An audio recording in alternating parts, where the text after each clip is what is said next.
ഗണപതയേ നമഃ.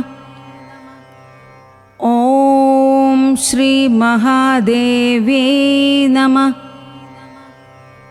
എല്ലാവർക്കും നമസ്കാരം. നല്ല രീതിയിൽ ജീവിക്കണമെങ്കിൽ മനസ്സമാധാനവും വിദ്യാഭ്യാസവും മാത്രം പോരാ, അല്ലേ? സമ്പത്തുണ്ടാവേണ്ടതും അത്യന്താപേക്ഷിതമാണ്. പണമില്ലെങ്കിൽ ഇന്നത്തെ കാലത്ത് മാന്യമായി ജീവിക്കാൻ ബുദ്ധിമുട്ടാണ്. വീട്, വസ്ത്രം, വാഹനം തുടങ്ങി എല്ലാവിധ സൗകര്യങ്ങളും ആഗ്രഹിക്കുന്നവരാണ് നമ്മളെല്ലാവരും. എന്തിനും പണം ഒരു അത്യാവശ്യ ഘടകമാണ്.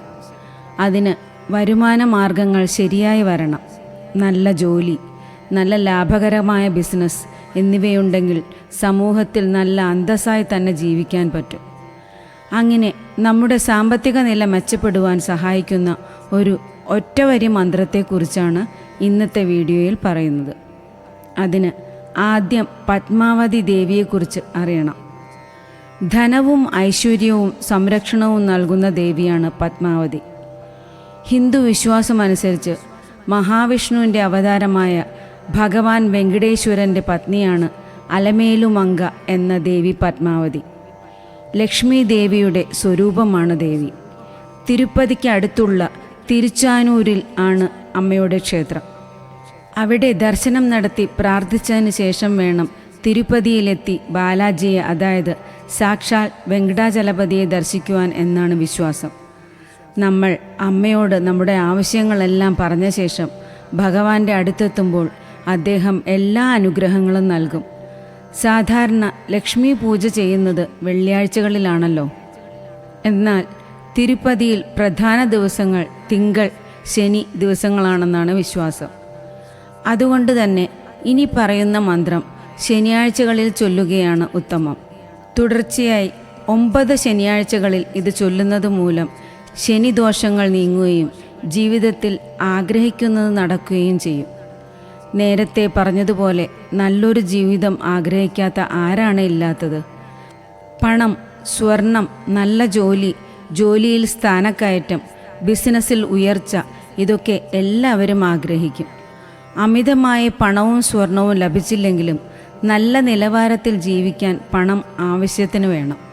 അതുപോലെ അത്യാവശ്യം ആഭരണം ധരിക്കാൻ ഇഷ്ടപ്പെടുന്നവരല്ലേ നമ്മളെല്ലാം. ഈ പത്മാവതി മന്ത്രം നിങ്ങളുടെ ജീവിതത്തിൽ വലിയ നേട്ടങ്ങൾ സമ്മാനിക്കും.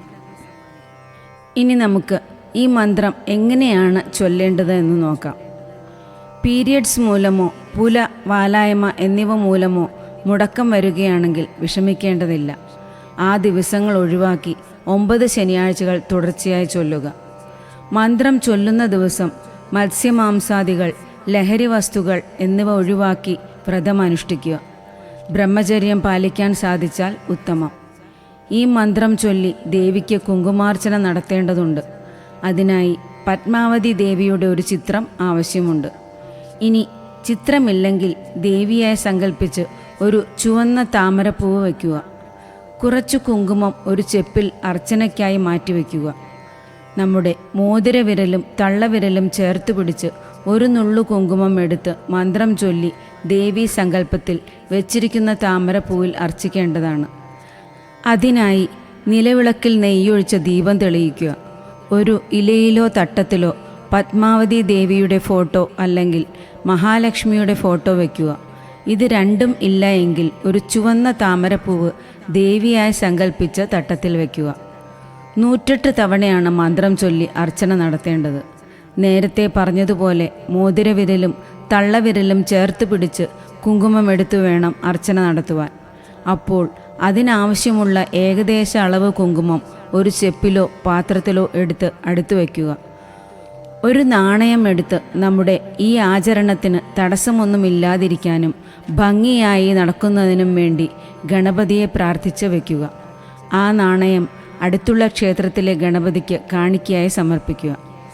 ഈ അർച്ചന ചെയ്യേണ്ടത് രാവിലെയാണെങ്കിൽ ബ്രഹ്മമുഹൂർത്തം മുതൽ രാവിലെ 9 മണി വരെയുള്ള സമയത്തോ അല്ലെങ്കിൽ വൈകിട്ട് 5:30 മുതൽ 8 മണി വരെയുള്ള സമയത്തോ ആണ്. ഇനി പറയുന്ന മന്ത്രമാണ് അർച്ചന നടത്തുമ്പോൾ ചൊല്ലേണ്ടത്. 108 തവണ ചൊല്ലേണ്ടതാണ്. ഓരോ തവണ ചൊല്ലുമ്പോഴും ഒരു നുള്ളു കുങ്കുമം നേരത്തെ പറഞ്ഞതുപോലെ എടുത്ത് ഫോട്ടോയിലോ താമരപ്പൂവിലോ അർച്ചിക്കുക. മന്ത്രം ഇതാണ്: ഓം ഹ്രീം പത്മാവതിയേ വഷട്ട്. ഓം ഹ്രീം പത്മാവതിയേ വഷട്ട്. ഓം ഹ്രീം പത്മാവതിയേ വഷട്ട്. നമ്മുടെ ആവശ്യങ്ങൾ എന്താണോ അത് ദേവിയോട് പറഞ്ഞുകൊണ്ട് മനസ്സിൽ തീവ്രമായി ആഗ്രഹിച്ചുകൊണ്ട് വേണം ചൊല്ലുവാൻ. ഓരോ പ്രാവശ്യം ചൊല്ലിക്കഴിയുമ്പോഴും ദേവി അനുഗ്രഹിച്ചുവെന്ന് ഉറച്ചു വിശ്വസിച്ചുകൊണ്ട് വേണം പ്രാർത്ഥന തുടരുവാൻ. അർച്ചനയ്ക്ക് ശേഷം ബാക്കി വരുന്ന കുങ്കുമം മുറ്റത്ത് എവിടെയെങ്കിലും ആരും ചവിട്ടാൻ സാധ്യതയില്ലാത്ത സ്ഥലത്ത് കളയുക. അർച്ചന ചെയ്ത കുങ്കുമം നമുക്ക് നെറ്റിയിൽ ഇതുപോലെ പൂജ ചെയ്യുന്ന സമയം ഒഴികെ ബാക്കിയുള്ള സമയങ്ങളിൽ ധരിക്കാവുന്നതാണ്. അർച്ചന ചെയ്ത താമരപ്പൂവ് ഉണക്കിപ്പൊടിച്ച് കുളിക്കുന്ന വെള്ളത്തിൽ ദിവസവും കുറേശ്ശെ ചേർക്കുകയോ അല്ലെങ്കിൽ ദേഹത്ത് തേച്ച് കുളിക്കുകയോ ചെയ്യാം. താമരപ്പൂവ് വെയിലത്ത് വെച്ച് ഉണക്കാതെ നിഴലിലോ അല്ലെങ്കിൽ വീടിനകത്ത് വെച്ചോ ഉണക്കിയെടുക്കുക. 9 ആഴ്ചകൾ ചെയ്ത ശേഷം 1-2 മാസങ്ങളുടെ ഇടവേളയിൽ വീണ്ടും ചെയ്യുക. കഴിയുമെങ്കിൽ വർഷത്തിലൊരിക്കലെങ്കിലും പത്മാവതി ദേവിയെയും തിരുപ്പതി ഭഗവാനെയും ദർശിക്കുക.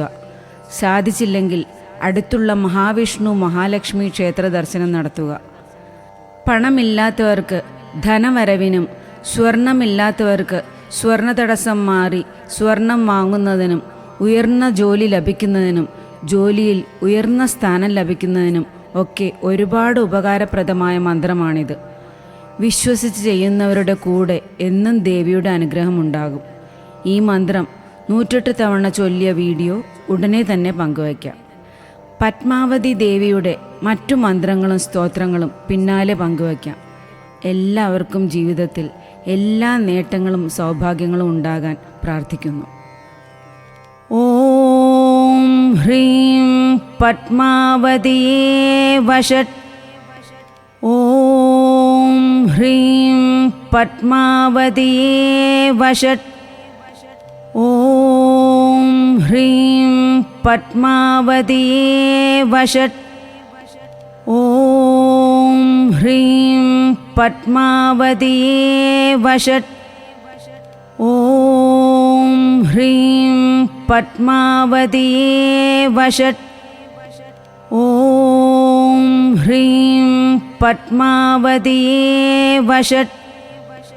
ഓം ഹ്രീം പത്മാവതിയേ വഷട്ട്. ഓം ഹ്രീം പത്മാവതിയേ വഷട്ട്. ഓം ഹ്രീം പത്മാവതിയേ വഷട്ട്.